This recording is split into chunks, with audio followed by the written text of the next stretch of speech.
nagumpisa na tagsugod o layout sa inyong mga balay. Now, para makabalik na mo sa inyong mga balay, o si Senator Alan Peter o si Senator Robin na ay dala nga mga construction materials para nato. Na sila dala 2,500 kasin, na ay mga kahoy, na ay balas, na ay kabilya, na ay hollow blocks. So, ang atong engineering nagsugod na para makahawa na ta diri sa Tent City o makasugod na ta sa atong maayo nga panginabuhi. So, yun tayo lang pagsabot kay dili lang gamay ang naapektuhan. Sa buong Glan, ang naepektuhan at nasiraan ng bahay is more than 14,000 totally damaged houses. So, dili ko kabalog, kinsay ako unahon. Pero kay tungod ang barangay captain sa poblasyon na ako man nasawa, giuna kamo ang barangay poblasyon. So pagkahuman diri mo balhin ko sa mga barangay katong mga pobre kayo nga barangay, yung pinakamahirap na barangay na wala talagang kakayahan na ipatayo ulit yung bahay nila Sen.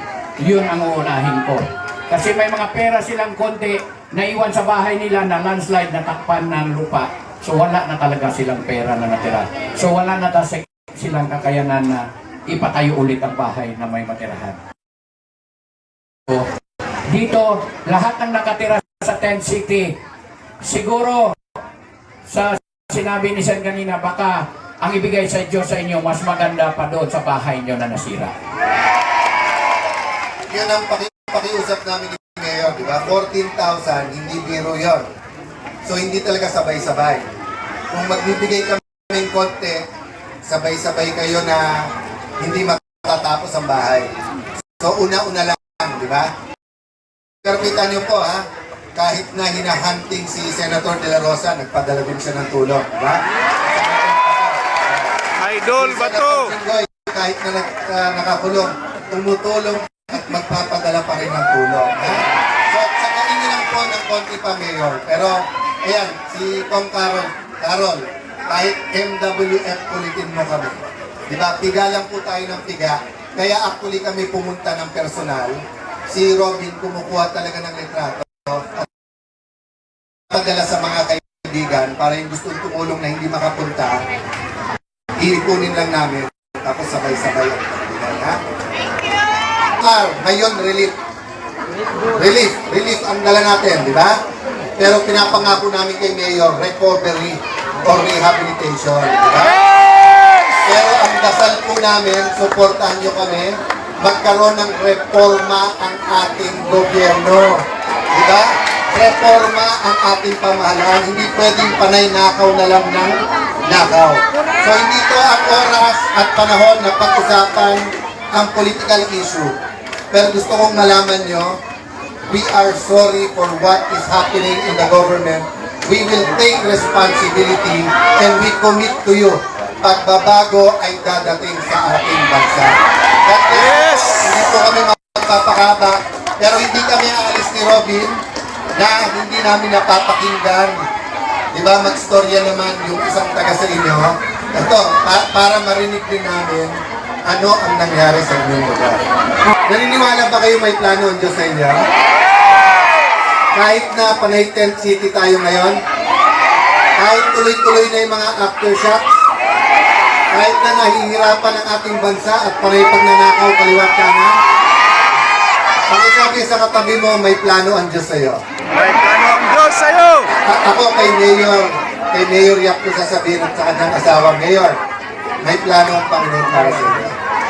Pakisabi sa katabi niyo, babangon tayo. Babangon tayo!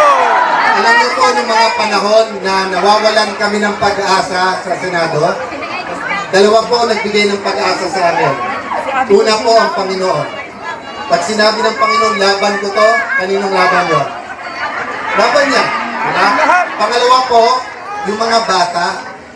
Ang bata po kasi, hindi sinusunod yung sinasabi natin. Ang bata, sinusunod yung ginagawa natin. So, kukunti man po ang dala namin ngayon, konting grocery, konting bigas, tubig, konting building material, gusto namin makita ng inyong mga anak na ganito man inabot nyo, babangon po kayo. No? At mas maganda pa. Alright, mag-reaction tayo dito mga kababayan no, sa pagbisita ni Senator Alan Peter Cayetano. Kasama po si Senator Robin Padilla dito po sa Glan Sarangani. No?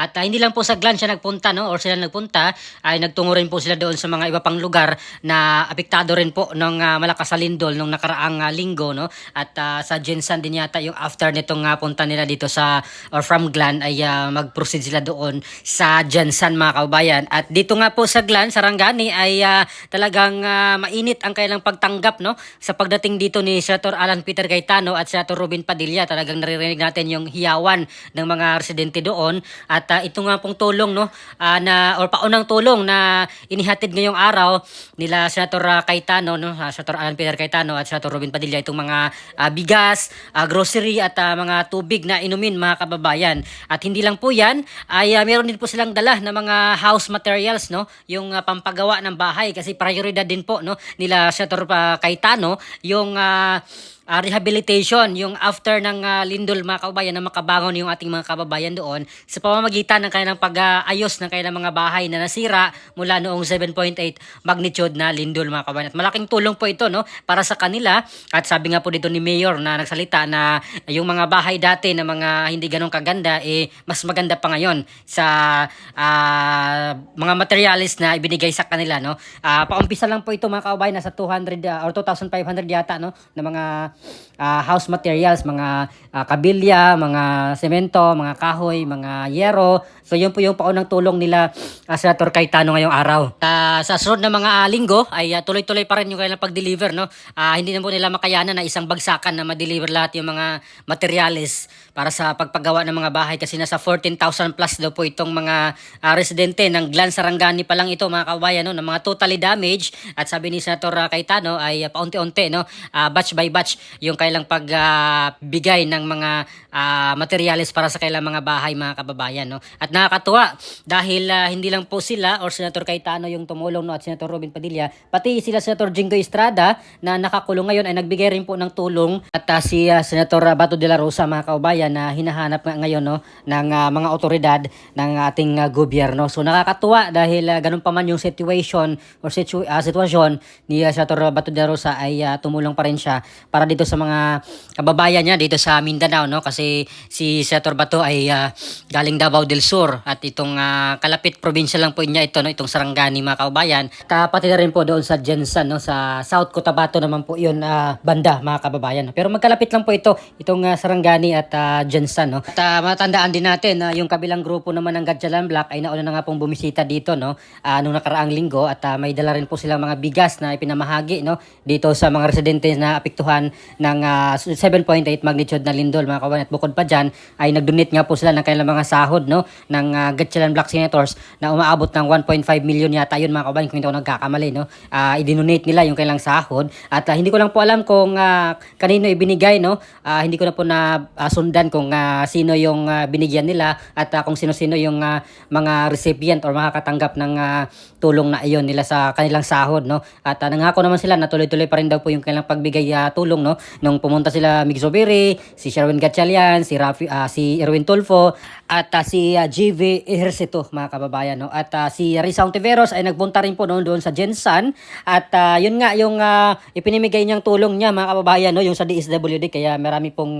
tumaas yung kilay no dun sa kanyang pamimigay ng ayuda na hindi galing kanya mismo bagkos galing ng DSWD mga kababayan. At yun nga yung patama ni Erwin Tulfo nung nakaraan na pagbawalan yung mga senador, yung mga congressman or yung mga politiko na mamahagi ng tulong no ng galing DSWD pero specifically sa AX po yun mga kababayan. At dapat lahat ng mga ayuda na galing sa DSWD ay dapat pagbawalan no kahit yung mayor, barangay kapitan, congressman, governor, senador ay dapat pagbawalan na pati vice president kasi hindi naman po talaga nila proyekto yan. Pero sa presidente ay malamang or siguro pwede sa presidente yan kasi under naman sa kanya yung DSWD. So sa executive department naman po yan mga kababayan. Sila po yung may hawak ng proyektong iyan, itong mga tulong, mga ayuda galing DSWD. Pero sa mga presidente pababa ay dapat bawal mga kababayan. Pero yun nga,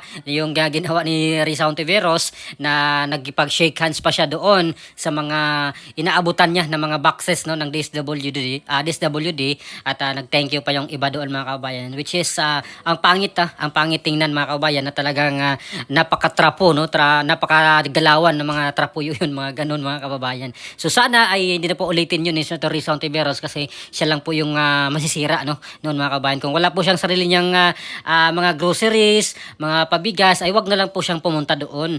Unlike dito kay Senator Camille Villar no, nag-effort po siya kahit supot, nakalagay sa plastic bag yung kanyang mga ayuda or mga tulong, at least sarili nila mga kababayan. Kahit walang tatak, no?